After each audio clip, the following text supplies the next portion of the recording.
તો ગુજરાત પછી વાત કરીશું દેશના વરસાદના ટોપ 9 સમાચારોની।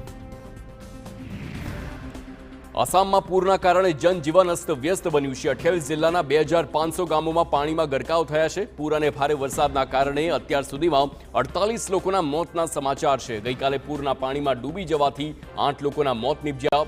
સોનિતપુર, શિવસાગર અને ગોલાઘાટમાં વધુ 3 લોકો પાણીમાં તણાઈ ગયા હોવાની આશંકા છે।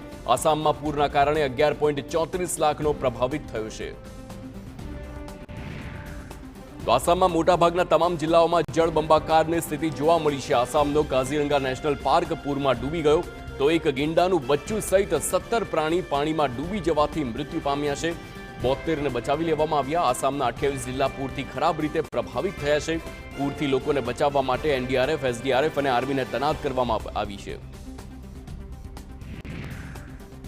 તો સૌથી ખરાબ હાલત લખીમપુરની છે। લખીમપુરમાં 1.65 લાખથી વધુ લોકો પાણી ભરાવાથી પરેશાન છે। તો દારંગામાં 1.47 લાખ લોકો અને ઘોલાઘાટમાં 1.07 લાખ લોકો પૂરથી પ્રભાવિત થયા છે। અત્યાર સુધીમાં 490 રાહત કેમ્પ બનાવવામાં આવ્યા છે। 42,500 હેક્ટર ખેતીની જમીનને નુકસાન થયું છે। તો નિમતી ઘાટ, તેજપુર, ગુવાહાટી, ઘુબરીના અને બ્રહ્મપુત્ર નદી ખેતરોમાં ફરી વળતા મોટું નુકસાન થયું છે। ઉત્તરાખંડના દેહરાદૂનમાં ટળી છે મોટી દુર્ઘટના। શહેરના ગુચ્ચુપાના નજીક ટાપુ પર પૂરના પાણીમાં 10 લોકો ફસાયા। ઘટનાની જાણ થતાં જ સ્થાનિક તંત્ર એક્શનમાં આવ્યું છે અને એસડીઆરએફની ટીમોએ રેસ્ક્યુ ઓપરેશન શરૂ કર્યું છે। એસડીઆરએફની ટીમે પૂરના પાણીમાં ફસાયેલા તમામ લોકોનું રેસ્ક્યુ કરી સલામત સ્થળે ખસેડ્યા છે। જો થોડું પણ મોડું થાત તો ફરી એક મોટી દુર્ઘટના સર્જાત, પરંતુ એસડીઆરએફના જવાનો દેવદૂત બન્યા છે અને બચી ગઈ છે 10 જિંદગી। ઉત્તરાખંડમાં ભારે વરસાદ વરસી રહ્યો છે। દેહરાદૂન સહિત જિલ્લામાં વરસાદ પડ્યો છે। દેહરાદૂનમાં ગાજવીજ સાથે ભારે વરસાદ ખાબક્યો છે। ભારે વરસાદને પગલે અનેક વિસ્તારો પાણી ભરાયા છે। રસ્તાઓ પર પણ પાણી ભરાતા વાહન ચાલકોને હાલાકી। હવામાન વિભાગે ઉત્તરાખંડમાં ભારે વરસાદની આગાહી કરી છે। હિમાચલ પ્રદેશમાં ભારે વરસાદના ઓરેન્જ એલર્ટ બાદ પૂરની ચેતવણી જાહેર કરવામાં આવી છે। હવામાન વિભાગે ચોમાસાની સિઝનમાં પ્રથમ વખત ફ્લેશ ફ્લડનું એલર્ટ જાહેર કર્યું છે।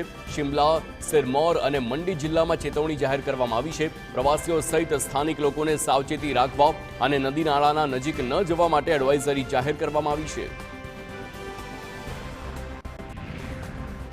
તો બિહારમાં પણ વરસાદી માહોલ છે। પટના, છપરા, ગયા સહિતના અનેક જિલ્લામાં વરસાદ છે। ગયા શહેર અને જિલ્લામાં વરસાદ ખાબક્યો। ગયા શહેરમાં ધોધમાર વરસાદથી રસ્તાઓ પર પાણી ફરી વળ્યા, જેના કારણે વાહન ચાલકો મુશ્કેલીમાં મુકાયા। ઓડિશામાં ધોધમાર વરસાદ વરસી રહ્યો છે। ભુવનેશ્વર સહિત અનેક જિલ્લાઓમાં ધોધમાર વરસાદ છે। ભુવનેશ્વરના વાતાવરણમાં અચાનક જ પલટો આવ્યો। ગાજવીજ સાથે વરસાદ તૂટી પડ્યો હતો। અનેક વિસ્તારોમાં વરસાદ છે। વરસાદના કારણે વાતાવરણમાં ઠંડક પ્રસરી છે।